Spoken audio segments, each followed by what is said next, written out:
artifact and for my literary autobiography and philosophy of teaching literacy.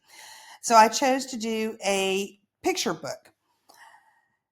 So it is called The Journey of Words by Melissa Robinson. My early memories of literacy in the home. In my family, reading was special. Books were given as gifts, and I look forward to the school book fair, where I could pick out new stories. Summers were filled with reading under the warm sun, but writing, that's a different story. I didn't enjoy it. Writing was something I did for school, not for fun. Our home was full of English words and books, shaping how I learned to read and write. I learned to read in English without much trouble. By third grade, reading became my favorite thing, thanks to a gift from a family member, a monthly biography book series. I devoured these books, but writing, still not my favorite. I also learned some foreign languages in schools, but never used them outside of the class. Reading was a passion, but writing felt like something I just had to do. Third grade was when I truly fell in love with books. I especially loved reading biographies and chapter books, like the Ramona series. But one reading project on Smokey and the Bear didn't go as planned, and it left me discouraged. Still, I held onto my love for reading, even as writing remained a task I wasn't excited about. In high school, I read for fun whenever I could, though I didn't feel the same way about writing. Today, as a special education teacher, I write a lot. I draft reports, write evaluations, and read academic tests for my job and master's program. I don't have much time to read for fun during the school year, but I catch up on reading during the summer. Now I've become more interested in learning Spanish so that I can better communicate with my Spanish speaking students and their families. Literacy is a huge part of my life, both personally and professionally. As a teacher, I need to stay up to date with research and new teaching strategies, which means I'm always reading.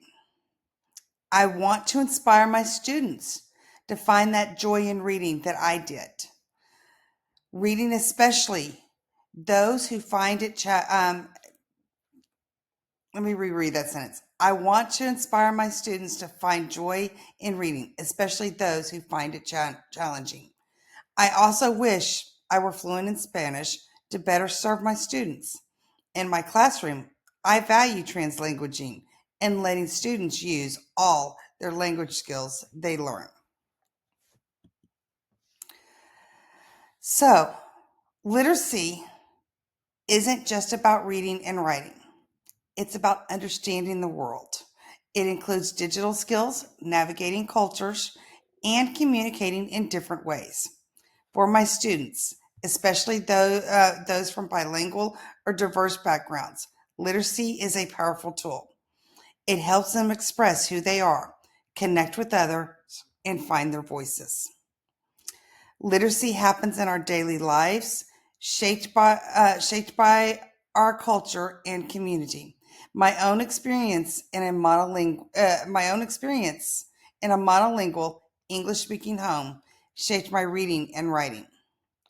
But now I see how important it is to honor the rich languages and experiences that students bring to school. For many of my students, Spanish is spoken at home, and I believe in using their home language in the classroom to help them learn English and developing their literacy skills.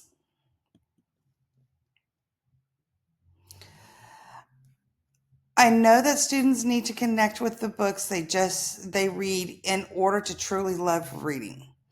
Just like I was hooked by biographies and stories about real people, students need books that reflect their own lives and experiences.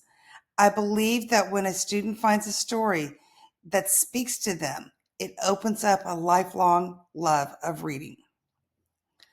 In my classroom, I believe in a balance between teaching reading skills and encouraging the love for books. Phonics is important, but so is reading for fun. I want students to practice the technical parts of reading while also discovering the joy of stories that resonate with them. That's how real literacy grows. As a special education teacher, I know that every student brings something special to the classroom.